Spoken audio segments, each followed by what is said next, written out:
She laughed while her lips were still pressed against his. My wife, leaned into her ex at the party, kissed him hard, and called it a joke. Her friends screamed, phones raised, chanting like it was a spectacle meant for me. He deserved it. I stood there with a drink in my hand, pulse steady. I didn't shout. I didn't break. I walked out into the night, silence sharper than any blade. There was a time she was my world. The girl who swore I was the first man to ever make her feel safe. We built everything together. The apartment, the shared accounts, the plans for children. I worked. I sacrificed. I believed loyalty still meant something. But to her, loyalty was a punchline. At that party, she mocked me to her friends. He's obsessed with me. He can't stand when other guys look. Their laughter echoed over cocktails I paid for. The cracks had started long before. Her phone face down. New clothes without receipts. A second credit card she brushed off with a smile. Drunken nights that ended in whispered phone calls. A brother who always seemed too close. Each piece alone was nothing. Together, they spelled the truth.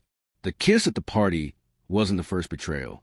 Just the first one she dared to commit to my face. When I left, she retaliated online. Videos of her grinding on strangers. Captions like neon signs. This is what happens when you try to control me. At 3 a.m., she stumbled into our apartment reeking of vodka. Every girl cheats. She slurred. At least I did it to your face. Then she collapsed onto the bed. I sat in the dark staring at our bank app. Thousands gone. Transfers to her brother. Hotel charges. Bars. Dinners for two. That was the moment I stopped being her husband. I became her reckoning. I didn't rage. I studied. First, every bank record, every message, every video. Evidence cataloged with precision. Second, a lawyer. Divorce. Asset freeze. Restraining order. All ready like bullets in the chamber. Third, the stage. A dinner invitation. Sent to her family, her friends, her brother. She thought it was a celebration. She didn't know it was her execution. The restaurant was candlelit. The kind of place she liked to flaunt. She arrived overdressed, dragging her brother behind her. Smug, unbothered. I poured the wine. Let them sit. Then I spoke calm, clear, final. I know everything. At first, laughter. Nervous. Dismissive. Until I slid the folder across the table. Photos. Screenshots. Bank records. Her face drained. Her brother froze. You didn't just cheat, I said. You stole. You mocked.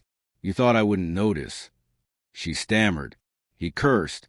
Phones lit up around us as her friends whispered, recording every second of her downfall. Then I delivered the kill shot. The accounts are frozen. The apartment's mine. Tomorrow the divorce papers arrive. You're both cut off. Explain this to your parents, to your friends, to everyone watching your lies unravel. Her hand trembled. Her brother muttered, "This isn't over." But it was. When I stood, no one stopped me. Not her. Not him. Not the crowd that once cheered her on. By noon the next day, my phone filled with 20 desperate voicemails. Screams. Pleas. Promises. Too late. She thought betrayal was a game.